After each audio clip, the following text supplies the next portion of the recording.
Hey guys, it's Robin, RsIslandCrafts, and welcome to my craft room. I recently made a folded coaster with my patrons, so I thought it'd be fun to make one over here with you guys on YouTube. And I've decided we're going to go ahead and make this version. Now this was my first try, and I have a little bit of a hole in the center, but that's perfectly okay because we have it with fabric in there and it's going to cover it up. So I'm going to try again and see if I can do a little bit of a better job with my stitching and get that hole to close in. As you can see here with the squares, I don't have a hole, but dealing with triangles, everything is different. This is a great project for charm squares, or you can go ahead and cut a 5-inch square from any type of fabric that you like. You can also use a larger size if you prefer, if you want something a little bit bigger. Maybe your cup is a little bit larger and you want to have more room, or you want to have a little spot for a snack. But I'm going to show you how to do it with the 5-inch squares, and you can just adjust it as you need. These are my 4 main colors here on this one. I used these fun bright ones with these little trees on it. I got this fabric from Connecting Thread several years ago. This fabric is also from Connecting Thread. This time I chose 2 fabrics. I have a dark blue and a light blue. And they are similar where they have these little lines and dashes, but they're not exactly the same. You're also going to need a backing fabric, a super secret hidden fabric, and a square of batting. So these are all 5 inches. I chose this one to go for my backing. This one still has the lines and the dashes.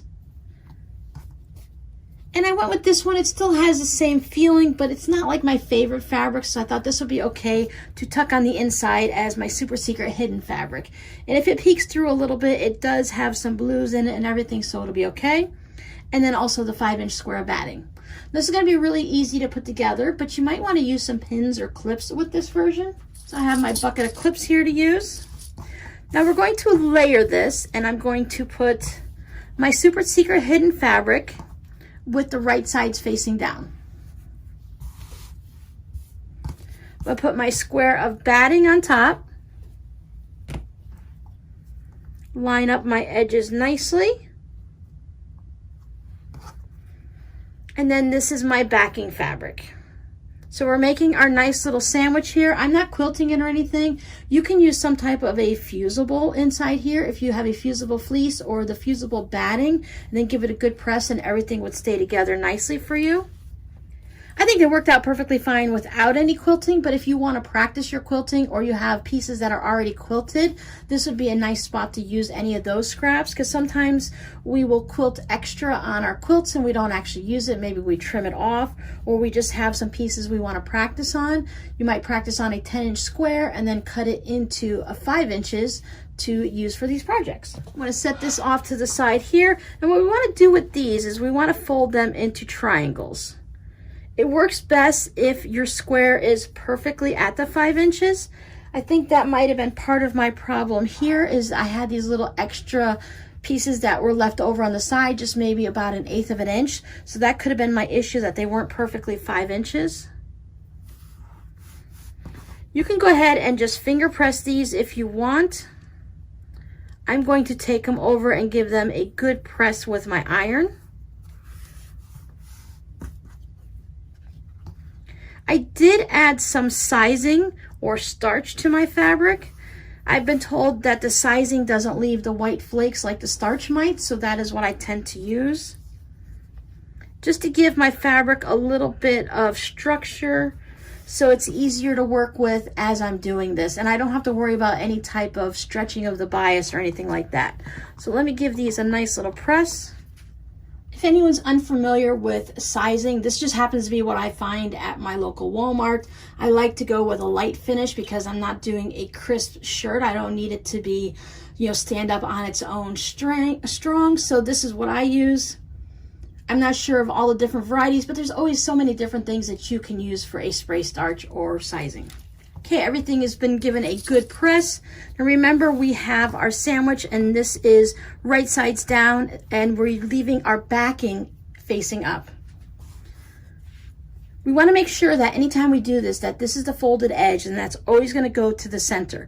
If you put anything to the outside with the folded edge, that's what's going to get stitched in, and this is the part you're going to see. So you don't want to see your little loose ends here. You want to make sure it's folded. So I'm going to take my triangle and I'm going to put it right there in the corner. Got my folded part on the inside. I've got the next one. I'm going to alternate mine from dark to light, and I'm going to put it in this corner, and it's going to overlap on top of that one, and that's going to be fine. Switching over to dark again, and remember, I am putting the folded to the inside. Now, if you're really new at this and you're a beginner sewer, you might see this and you might think, oh, this might be a little bit strange. It's not looking right. But it's okay, this is the way it's gonna look. We're gonna have to do a little folding and tucking in. So we're gonna take our last one and put it on our last corner. I'm gonna put my hand here and hold this down, fold it back, and I'm gonna pull this one up and fold it over. So when this one falls down, then everything is gonna line up nicely. Make sure my hole on this one is all tight in the center. I'm going to put my clips on it. I clipped on the edges last time. I think this time I'm going to clip on the corners and see if that does anything different for me. You can also use pins. Put pins around on the center. Hold all your pieces in place.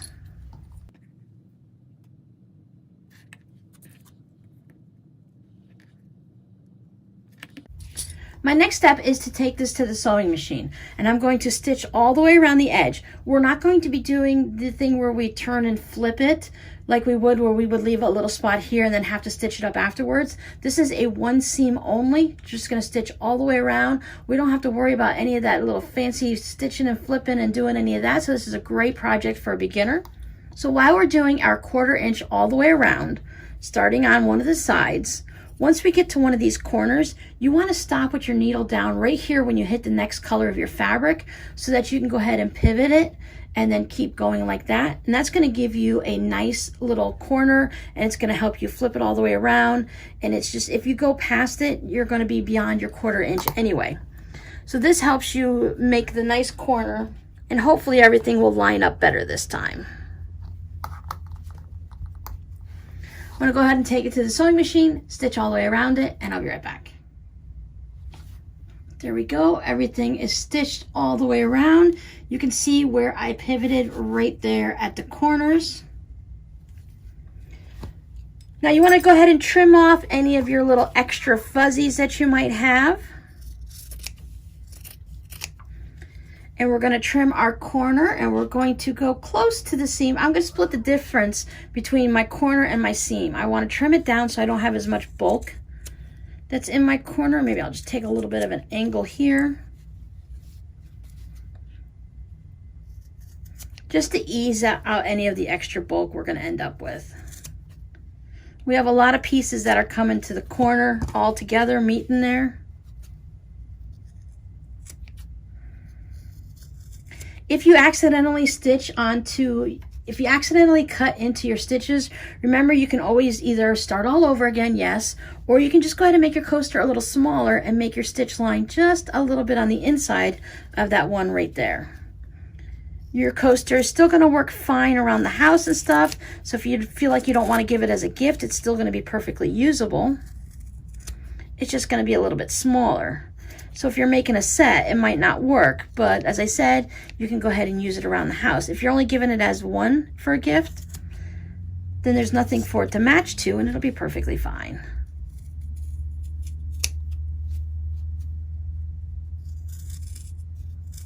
I don't want to cut down too far on my sides because this raw edge is going to stay on the inside of our coaster. You could go around and serge it if you wanted to, or do an overcast stitch. So if we peek inside here, you can see there's our raw seam, our raw edges right there. They're all tucked in nice and neat, and they're going to be fine. So now we're going to grab it, and we're just going to turn it right side out through this center little flappy spot here. It takes a little bit to get the corners out, and you have to work them a little. I find this triangle version gets a little confusing versus the square one, but once you get it all the 4 corners turned, then you can go ahead and make your adjustments, because you end up with, you know, a bit of a mess. So you just set it down and just pull all of them around.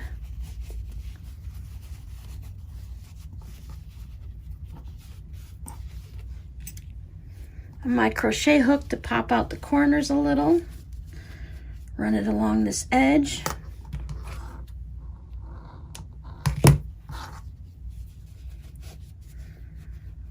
Just make sure everything's going to lay nice and flat for us. You just don't want to push too hard, and you don't want to put like the tips of your scissors in there where it's going to poke a hole through your fabric. But anything that you have that's a little bit rounded, that isn't sharp, works really well.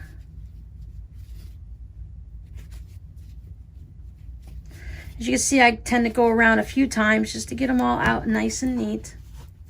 And there we go, all done. My hole is very, very small. I don't have it lined up perfectly, but with practice, as you see, I made one. I made this one about 20 minutes ago, and then I made this one, and I've already improved that much.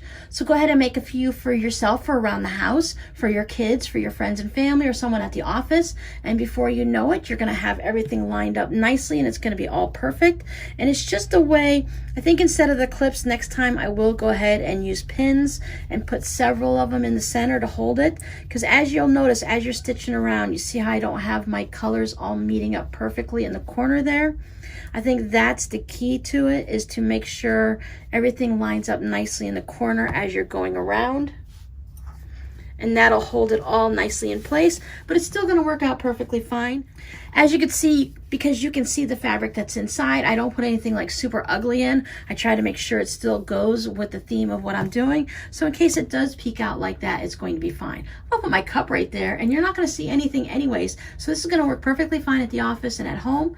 Do a few more, get a little more practice in, and then you won't have to worry about that hole either, and you'll have all of your little triangles lining up. So I'm going to go ahead and make a few more of these and get some practice in so I can get that all nice. I think this would be great for New Year's Eve parties. They make nice Christmas gifts, and we've got Christmas is really just around the corner, guys. We got to start thinking about what we're going to make for those quick gifts. You can make these for the people that you know really well and love and match it to their house, or you can just have some on hand, like I said, in that special I didn't know you were going to show up gift bowl. Here you go, here's a gift.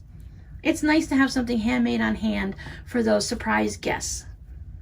For those people that you're doing Secret Santa at the office, or someone you really don't know, or for your kids' teachers and stuff like that, I think these make really great gifts. Go ahead and make it in a set. I have been on a coaster craze, as many of you may know. So I hope you give this a try, and I'll see you guys next time. Bye.